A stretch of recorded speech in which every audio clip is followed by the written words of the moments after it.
네, 계속해서 포항에서 전해드리겠습니다. 경북 동해안 지역은 오늘 대체로 맑고 낮 기온이 30도까지 올라가 덥겠습니다.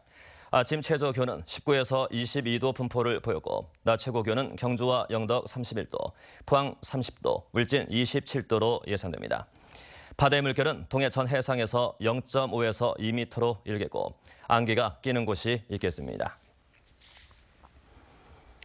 지난주 집중호우로 울릉도와 포항 블루밸리 국가산업단지에서 큰 피해가 났습니다. 모두 공기업인 한국토지주택공사의 공사 현장 인근인데 옹벽이나 물빠짐 시설을 제대로 갖추지 않았기 때문입니다. 김기영 기자가 보도합니다. 울릉도 최대 번화가인 도동과 저동을 잇는 고갯마루가 무참히 쓸려 나갔습니다. LH 한국주택공사가 72가구 규모의 국민임대주택을 짓기 위해 가뜩이나 가파른 비탈을 깎을 때부터 주민들은 산사태 위험이 높다며 국민권익위원회에 진정하는 등 여러 차례 대책을 호소했습니다.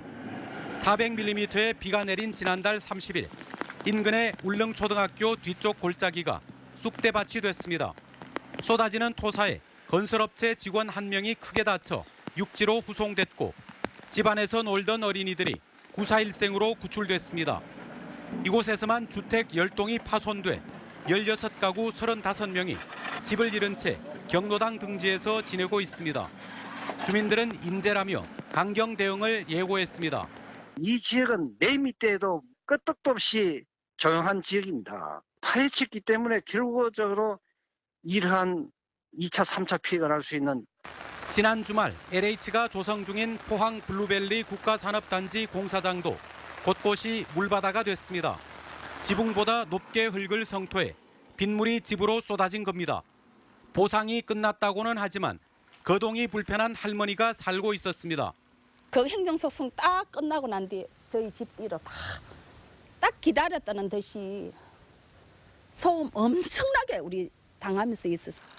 보상금 1,700만 원을 받고는 도저히 다른 집을 구할 수 없어 차일피일 이주를 미루던 이 집도 진출입로가 없어졌습니다. 원래는 이게 길이었습니다. 양쪽 길이. 다 막아버렸기 때문에 이쪽을 해가지고 가는데 다리에 물이 차버렸습니다. 이번에. 시공업체가 하천을 막는 바람에 상류 쪽 15가구 30여 명이 불어난 물에 한때 고립되기도 했습니다. 올여름 가뭄만 믿고 수방 대책을 소홀히 한 공기업이 폭우 피해의 원인을 제공했다는 원성이 높습니다. MBC 뉴스 김기영입니다. 미국이 한국산 열형 강판에 이어 자동차와 가전제품 외장재 등에 쓰이는 냉형 강판에 고율의 반덤핑 상계 관세를 부과해 수출 차질이 우려됩니다. 미국 국제무역위원회는 최근 포스코와 포스코 대우의 냉형 강판에 대해 반덤핑 6.32%, 상계 58.36% 등 64.68%의 반덤핑 상계 관세를 부과했고 현대 제철에 대해서도 38.24%의 관세율을 적용했습니다. 또 지난달 초 미국은 한국산 열형 강판에도 최고 60.93%의 관세 부과 방침을 밝혀 철강업계의 이의 제기와 함께 정부 차원의 대책이 시급합니다. 경상북도와 울산시가 공동으로 추진하는 동해안 연구개발 특구 지정이 늦어지고 있습니다. 경상북도는 포항과 경주, 울산 지역에 우수한 R&D 기반을 바탕으로 지난 2014년부터 준비에 들어가 지난해 말 미래부에 동해안 연구개발 특구 지정을 신청했습니다. 그러나 아직까지 지정 여부가 결정되지 않아 지역의 국회의원과 함께 정책 세미나를 여는 등 지정 촉구에 주력하고 있습니다. 한편 울산과 포항, 경주시 일원 6개 지구 23.1제곱킬로미터가 특구로 지정되면 연간 국비 100억 원 정도와 3년간 법인세 등의 세제 혜택을 받을 수 있는데 국내에는 대덕구와 광주, 부산 등 5곳이 지정돼 있습니다. 대구 경북 지역 가습기 살균제 피해자들이 피해 조사 판정을 받을 수 있는 지역병원이 추가로 선정됩니다. 국회 가습기 특위 정태욱 의원에 따르면 대구 경북 지역에서는 대구 파티마 병원과 대구 가톨릭 대학병원이 포함된 것을 비롯해 4개 지역병원이 가습기 살균제 피해 조사 판정 병원으로 선정됐습니다. 정 의원은 지난달 가습기 특위 국정조사 기관 보고에서 전체 피해 신청인의 41.8%가 지방에 살고 있는 만큼 판정 병원 확대가 필요하다고 주장한 바 있습니다. 경상북도는 저출산 위기를 극복하기 위해 이달부터 난임 부부 시술비 지원을 전면 확대한다고 밝혔습니다.